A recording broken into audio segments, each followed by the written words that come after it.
Hello to all of you बच्चों, स्वागत है आप सभी का हमारे यूट्यूब चैनल GDBSC पर।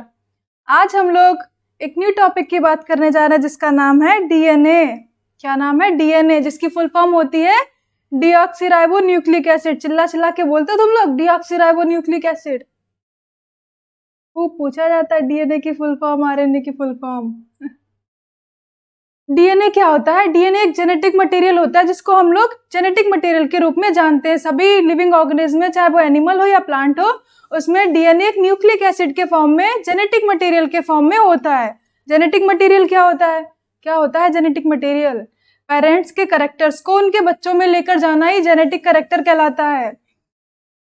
एक पीढ़ी से दूसरी पीढ़ी में कैरेक्टर्स का जाना जेनेटिक का काम होता है, जेनेटिक मटेरियल का काम होता है।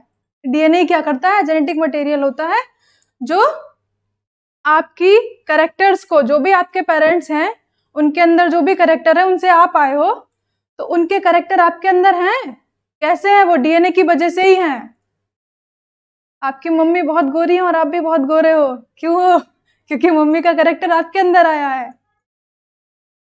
वो गोरेपन का कैरेक्टर है। और आपके पापा अगर छोटे हैं और आप छोटे हो तो वो पापा का कैरेक्टर है। तो कहाँ से आया? जेनेटिक मटेरियल से, डीएनए से। तो डीएनए बहुत ही इंटरेस्टिंग, बहुत मजेदार टॉपिक है, बहुत मजेदार टॉपिक है। चलो बात कर लेते हैं डीएनए की। डीएनए की खोज सर्वप्रथम किसने की थी? फ्रेडरिक मिशर ने की थी। डीएनए की खोज फ्रेडरिक मिशर ने की थी 1869 में, 1869 में। फ्रेडरिक मिशर एक साइंटिस्ट थे, उन्होंने न्यूक्लिक एसिड की सबसे पहले खोज की थी। और क्या वर्ड दिया था इन्होंने? न्यूक्लिन वर्ड दिया था। इन्होंने नहीं बोला था कि ये न्यूक्लिक एसिड है, इन्होंने क्या बोला था? न्यूक्लिन। क्या वर्ड दिया था? न्यूक्लिन वर्ड दिया था इन्होंने। ये न्यूक्लिन, फ्रेडरिक मिशर ने न्यूक्लिन वर्ड दिया था। ये न्यूक्लियस के साथ साथ और कहाँ होता है? न्यूक्लियस में होता है। हम लोगों ने पिछली बार जब बात की थी तब क्या देखा था? सेल हुई थी। हम लोग सेल की बात कर चुके थे। सेल के अंदर न्यूक्लियस होता है। न्यूक्लियस के अंदर होते हैं क्रोमेटिन फाइबर। क्रोमेटिन फाइबर से क्रोमोजोम, ये हम लोग अपने पिछले लेक्चर में क्रोमोजोम देख चुके थे। अब जो क्रोमोजोम है, क्रोमोजोम से डीएनए बना। कैसे बना? ये क्रोमोजोम है, ऐसे तो होता है क्रोमोजोम। ये क्रोमोजोम को जब हम लोग खींचेंगे इस टाइप से, ऐसे इसको, इसके पैर पकड़ के खींच दिए तो क्या हुआ? यहां से ये क्या मिला हम लोग को? डीएनए। क्या मिला? डीएनए। तो ये डीएनए कहाँ होता है? ये क्रोमोजोम तो होते न्यूक्लियस के अंदर, तो डीएनए भी कहाँ हुआ? न्यूक्लियस के अंदर। न्यूक्लियस के अलावा भी कहाँ होता है? न्यूक्लियस के साथ साथ ये साइटोप्लाज्म में होता है और माइटोकॉन्ड्रिया और क्लोरोप्लास्ट में भी ये पाया जाता है। कहाँ होता है ये? माइटोकॉन्ड्रिया और क्लोरोप्लास्ट और साइटोप्लाज्म में भी होता है, न्यूक्लियस के अलावा। तो न्यूक्लियस में तो होता ही है और इनके अलावा भी होता है। इसके बाद अल्टमान साइंटिस्ट आए थे। अल्टमान साइंटिस्ट ने न्यूक्लिन वर्ड से न्यूक्लिक एसिड कहा। उन्होंने क्या कहा? न्यूक्लिन वर्ड को हटाकर न्यूक्लिक एसिड कहा था। क्यों कहा था? क्योंकि इसमें एसिडिक प्रॉपर्टी होती है। क्या होती है? एसिडिक प्रॉपर्टी, जिसके कारण इन्होंने न्यूक्लिन को न्यूक्लिक एसिड कहा, जिसके कारण इन्होंने न्यूक्लिन को न्यूक्लिक एसिड कहा। उसके बाद 1944 में मैककॉर्टी, टी एवरी, मैक्लियोड, ये 3 साइंटिस्ट आए थे। इन्होंने जेनेटिक मटेरियल के रूप में डीएनए को पहचाना था। इन्होंने ही कहा था कि डीएनए ही जेनेटिक मटेरियल होता है किसी भी लिविंग ऑर्गेनिज्म के अंदर। डीएनए क्या होता है? Genetic material. इस पे इन्होंने बहुत सारी रिसर्च की थी, तब जाके इन्होंने बताया था कि डीएनए ही जेनेटिक मटेरियल होता है। ऑल ऑर्गेनिज्म में जेनेटिक मटेरियल के फॉर्म में डीएनए पाया जाता है। जेनेटिक मटेरियल, जैसा कि भी बताया, पेरेंट्स के कैरेक्टर का उनके बच्चों में आना, एक पीढ़ी से दूसरी पीढ़ी में जाना, जेनेटिक मटेरियल का काम है। Component of nucleic acid. अब हम लोग बात करेंगे डीएनए बना कैसे है। डीएनए का जो यूनिट है वो किससे मिलकर बना है, उसकी बात करेंगे हम लोग।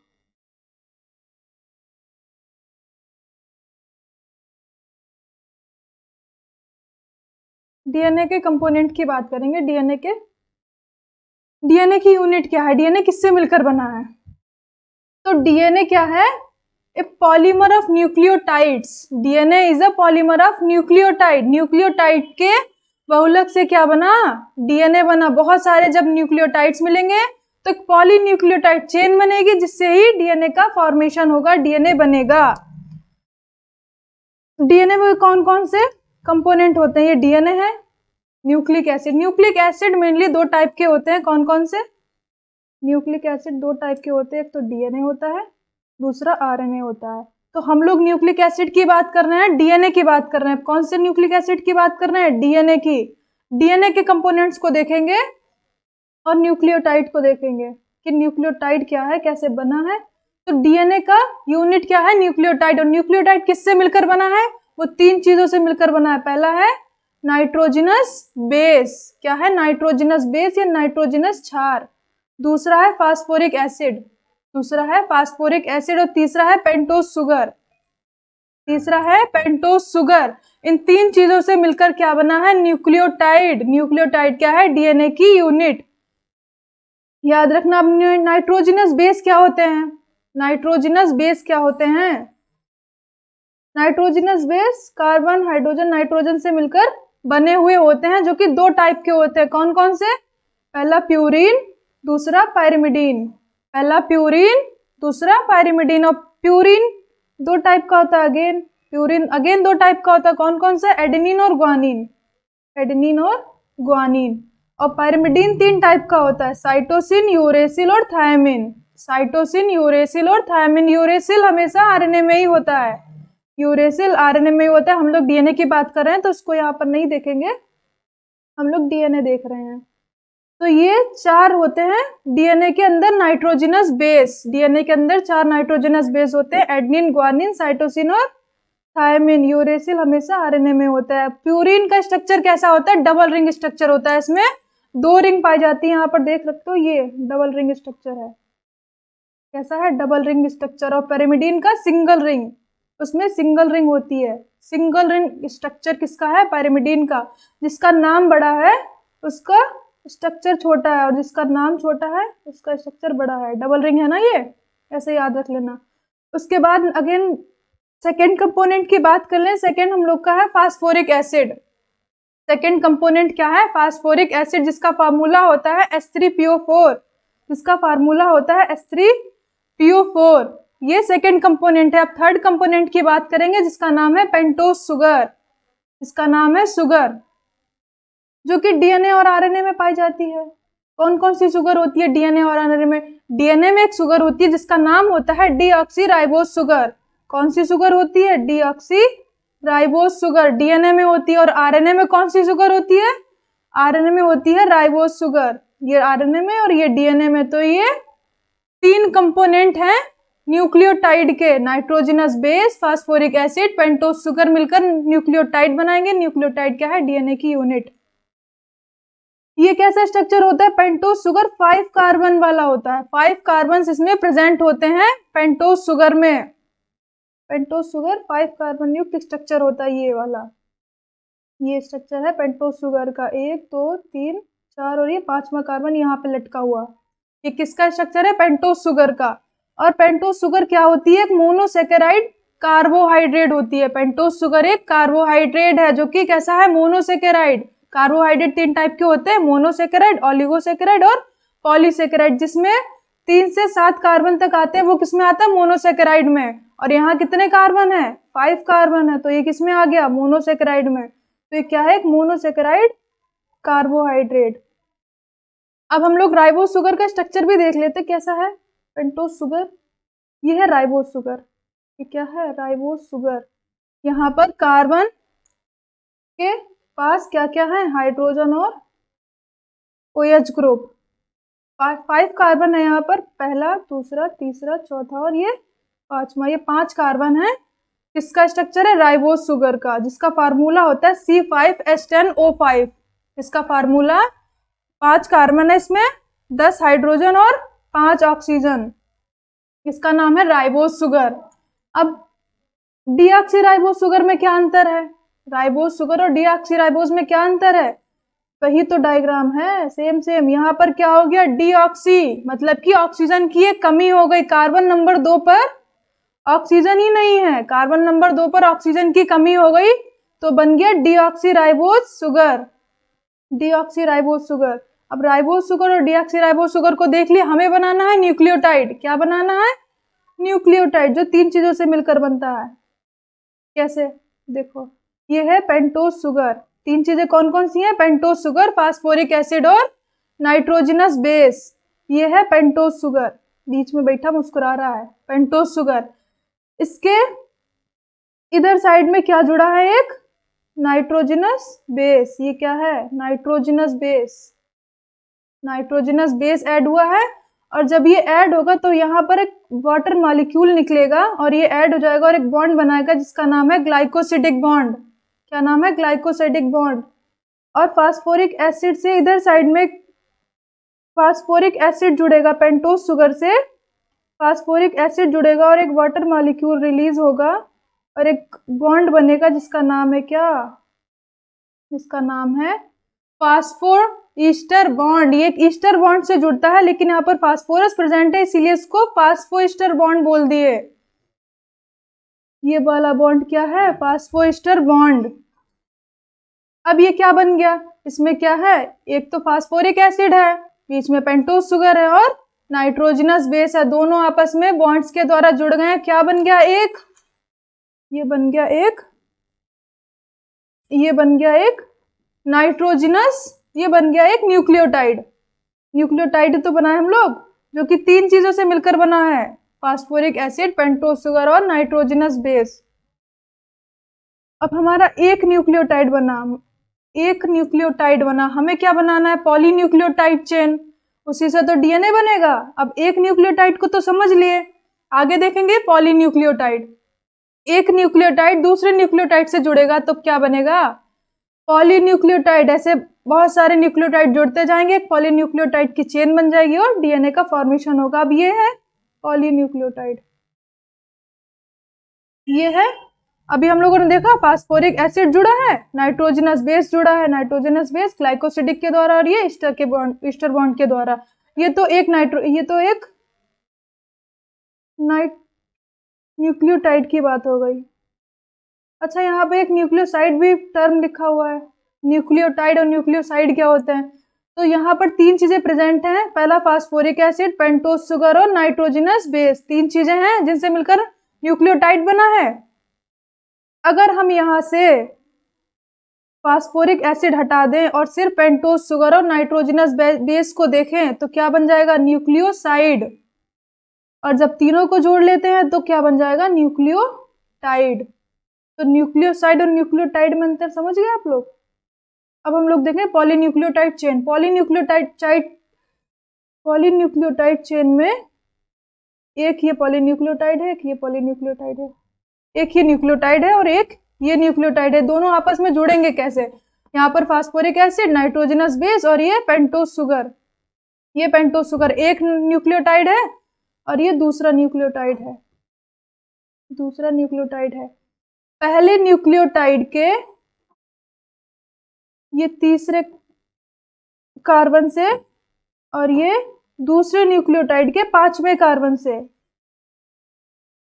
क्या निकलेगा? एक वाटर मॉलिक्यूल निकलेगा और बीच में एक बॉन्ड बन जाएगा जिसको बोलेंगे फास्फोडाइईस्टर बॉन्ड। क्या बोलेंगे? फास्फोडाइईस्टर बॉन्ड। यहाँ पर फास्फोईस्टर बॉन्ड बन रहा था, अब यहाँ पर 2 न्यूक्लियोटाइड्स हैं, 2 न्यूक्लियोटाइड के बीच में बन रहा है तो ये फास्फोडाइईस्टर बॉन्ड है। ये 2 न्यूक्लियोटाइड के बीच में, इसीलिए ये फास्फोडाइईस्टर बॉन्ड है। पॉलीन्यूक्लियोटाइड चेन समझ गए? हम लोगों ने यहाँ पर 2 न्यूक्लियोटाइड्स लिए हैं, ऐसे यहाँ पर एक तीसरा न्यूक्लियोटाइड ऐड होगा, तीसरा न्यूक्लियोटाइड, फिर चौथा, फिर 5वां। बहुत सारे न्यूक्लियोटाइड चेन जुड़ेंगे और चेन बनाएंगे। तो ये क्या है? Polynucleotide chain.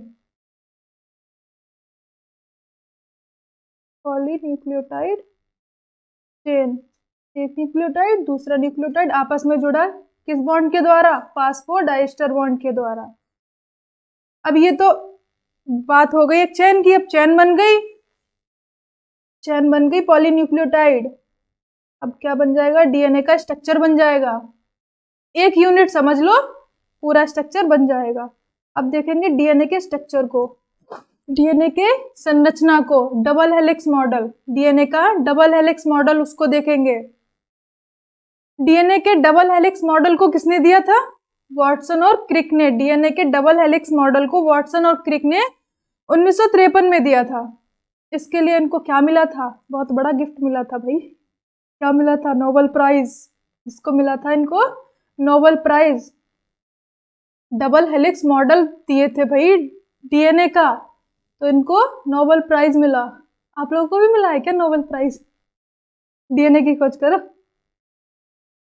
चलिए, नोबेल प्राइज मिल गया।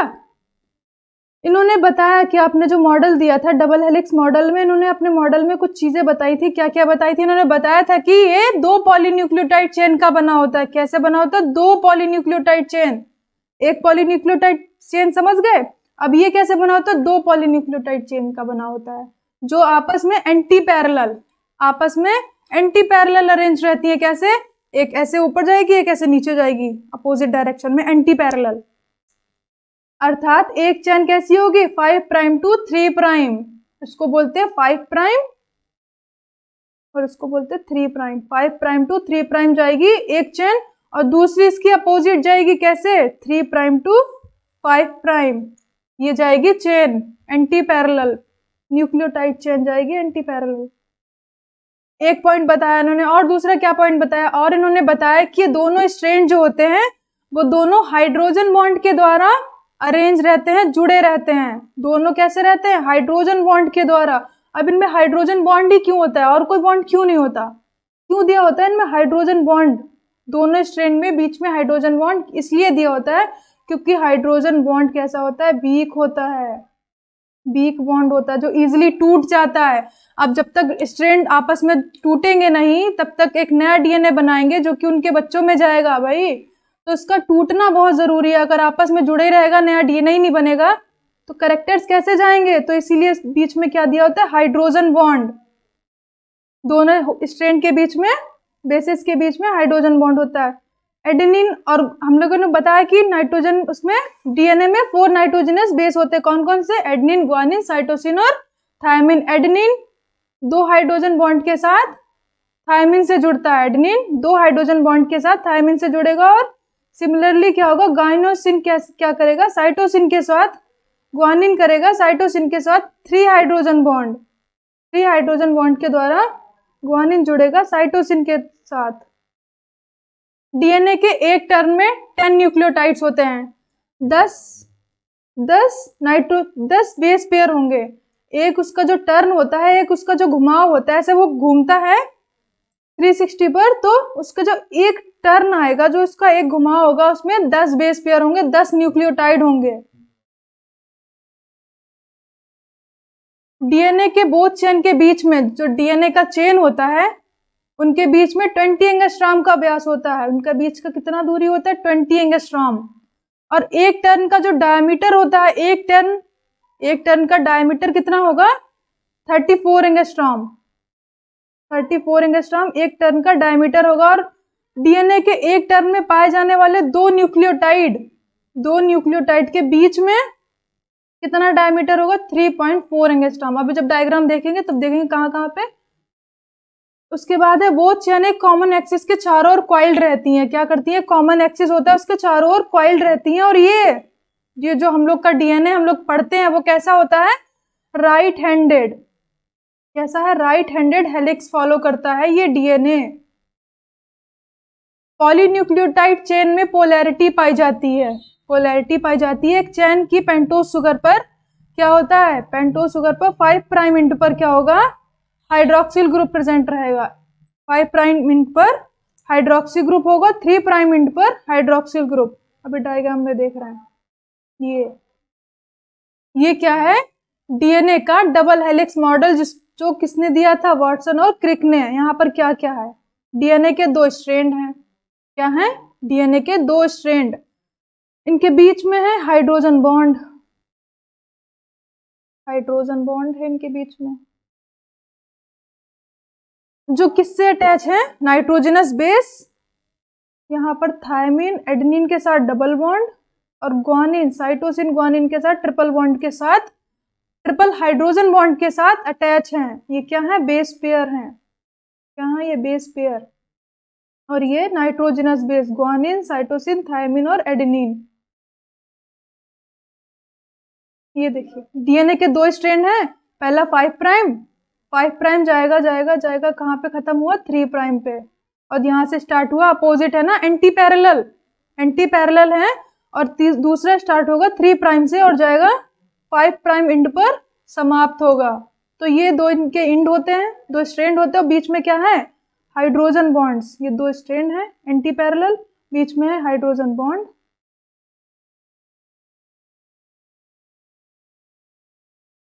एडेनिन थायमिन के साथ डबल बॉन्ड के साथ जुड़े होते हैं। ग्वानिन साइटोसिन के साथ ट्रिपल बॉन्ड के द्वारा जुड़े होते हैं। इस एक टर्न की बात कर रहे हैं हम लोग। ये एक टर्न है, इसका एक घुमाव है, ये वाला, ये यहां से लगाकर यहां तक, ये एक टर्न है, एक टर्न है। इसको हम लोग जब जूम कर के देखेंगे पास से तो क्या दिखेगा? ये बीच में ये है एडेनिन, जुड़ा है थायमिन के साथ डबल हाइड्रोजन बॉन्ड। और ये है ग्वानिन, जुड़ा है ट्रिपल हाइड्रोजन बॉन्ड के साथ साइटोसिन से। अब इस पूरे एक टर्न में कितने नाइट्रोजनस बेस होंगे? कितने बेस पेयर होंगे? 10 बेस पेयर एक टर्न में होते हैं। और इस पूरे टर्न का डायमीटर कितना होगा? 34 एंगस्ट्रॉम। और इन दोनों स्ट्रैंड के बीच का डायमीटर होगा 20 एंगस्ट्रॉम। और ये जो नाइट्रोजनस बेस है, ये इन दोनों के बीच का डायमीटर 3.4 एंगस्ट्रॉम। कितना? 3.4 एंगस्ट्रॉम। तो ये डीएनए का क्या है? डबल हेलिक्स मॉडल है, जो वाटसन और क्रिक के द्वारा दिया गया था। समझ में आ गया डीएनए का स्ट्रक्चर? आगे देखेंगे डीएनए के टाइप। डीएनए के कौन कौन सी फॉर्म होती हैं, कौन कौन से रूप होते हैं, उसी को डीएनए के टाइप बोल दिए। तो डीएनए के कौन कौन से टाइप हैं? इसका पहला टाइप है ए टाइप डीएनए।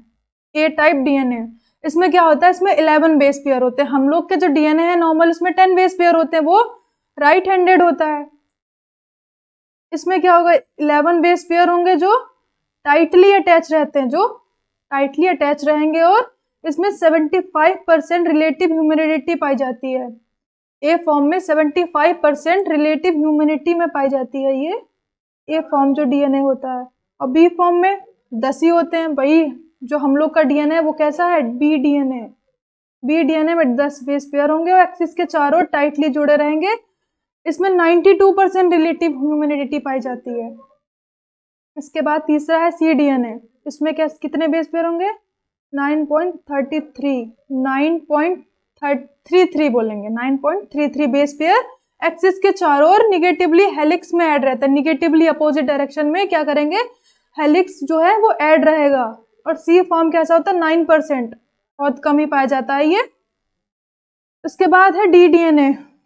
डी डीएनए, इसमें 8 बेस पेयर होंगे। और ये फॉर्म जो होती है बहुत रेयरली पाई जाती है, बहुत ना के बराबर, बिल्कुल बहुत कम। उसके बाद है जेड डीएनए। इसमें क्या होते हैं? 12 बेस पेयर होते हैं, 12 बेस पेयर होंगे एक टर्न में। ये एक टर्न की बात चल रही है, एक टर्न में कितने बेस पेयर होंगे? तो ये इसमें 12 बेस पेयर होंगे एक टर्न में। और ये लेफ्ट हैंडेड डीएनए होता है। कैसा होता है? Left handed. हम लोग का राइट हैंडेड, ये है लेफ्ट हैंडेड डीएनए, जिसमें जिगजैग पैटर्न होता है। कैसा पैटर्न होगा? Zigzag pattern. जिगजैग पैटर्न समझते हो? ऐसा वाला, ये ऐसे ऐसे जैसे ऐसे ऐसे वाला पैटर्न क्या कहलाता है? Zigzag pattern. इसके अलावा और भी डीएनए की कई फॉर्म होती हैं। कौन कौन सी डीएनए की फॉर्म होती हैं? मेनली तो वही पाई जाती है। इसके अलावा ये पाया जाता है कहाँ? ये लूप या डोमेन शेप डीएनए है, जो कि ई कोलाई में पाया जाता है। किसमें? ई कोलाई बैक्टीरिया होता है ना, एस्चेरिचिया कोलाई, उसमें पाया जाता है ये वाला डीएनए। उसके बाद लूप या डोमेन शेप वाला स्ट्रक्चर पाया जाता है। ये वाला डीएनए तो आप लोग देखे ही होंगे। ये वाला डीएनए देखे हो बैक्टीरियाज में? कौन सा डीएनए है ये? Closed circular double standard circular DNA है। ये बैक्टीरिया के अंदर पाया जाता है। बैक्टीरिया के अंदर डबल हेलिक्स नहीं, डबल सर्कुलर डीएनए। क्योंकि बैक्टीरिया प्रोकैरियोट होता है। उसमें जेनेटिक मटेरियल बाहर ही रहता है, कोई न्यूक्लियस नहीं होता उसके अंदर, न्यूक्लियस का जेनेटिक मटेरियल साइटोप्लाज्म में होता है, उसमें क्लोज्ड सर्कुलर बैक्टीरियल डीएनए पाया जाता है। और कौन सा डीएनए है? एक और डीएनए है डबल स्टैंडर्ड डीएनए, ट्विस्टेड या डबल स्टैंडर्ड डीएनए, ये सी फॉर्म। तो ये भी डीएनए की कुछ फॉर्म्स हैं जो डीएनए में पाई जाती है, डीएनए की कुछ फॉर्म्स हैं।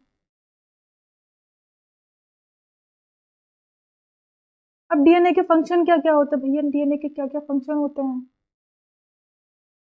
डीएनए के क्या फंक्शन हैं? हमारी बॉडी में डीएनए क्या क्या करवाता है? रेप्लिकेशन करवाता है। डीएनए अपने जैसा डीएनए बनाएगा, जो क्या करेगा, उनके चिल्ड्रंस में जाएगा, उनकी सूचनाओं को लेकर जाएगा। उनका बेबी कैसा बनेगा, अब उनकी सूचनाएं, आपके जो कैरेक्टर्स हैं वो बेबीज में जाएंगी, डीएनए ही करवाएगा। ये उसका फंक्शन है। और क्या फंक्शन है? और उसका फंक्शन है ट्रांसक्रिप्शन करवाना। डीएनए का फंक्शन है ट्रांसक्रिप्शन। उसमें क्या होता है? डीएनए से बनेगा एमआरएनए, डीएनए से बना एमआरएनए। तो क्या करेगा? प्रोटीन सिंथेसिस करवाएगा। हम लोग के अंदर अगर प्रोटीन की कमी हो जाती है, किस प्रोटीन को कब बनवाना है, कब रोकना है, सारा का सारा काम कौन देखता है? डीएनए। डीएनए ही राजा है, वही सबको चलाता है। तो डीएनए का मेन फंक्शन रेप्लिकेशन, ट्रांसक्रिप्शन और जेनेटिक इंफॉर्मेशन को अपनी पीढ़ी से, एक पीढ़ी से दूसरी पीढ़ी में ट्रांसफर करना, डीएनए के मेन फंक्शन है। सबका डीएनए अलग अलग होता है, तभी तो डीएनए फिंगरप्रिंटिंग से लोगों का पता लगाया जा सकता है। डीएनए फिंगरप्रिंटिंग पढ़े हो? सबका डीएनए अलग अलग होता है, कुछ ना कुछ तो अलग होता ही है उसमें। सबके बेस पेयर का अरेंजमेंट जो होता है, उनका सीक्वेंस वो अलग अलग होता है। तभी लोग बोलते हैं ना कि डीएनए हम अलग हैं। तुम कैसे अलग हो? क्योंकि तुम्हारा डीएनए अलग है, क्योंकि तुम्हारा डीएनए अलग है, इसीलिए तुम अलग हो। हम सबसे अलग हैं। तो डीएनए का जो सीक्वेंस है, उसका जो क्रम है, वो सब में अलग अलग होता है। आज का डीएनए फिनिश हुआ बच्चों। आज के लिए इतना ही बच्चों, धन्यवाद।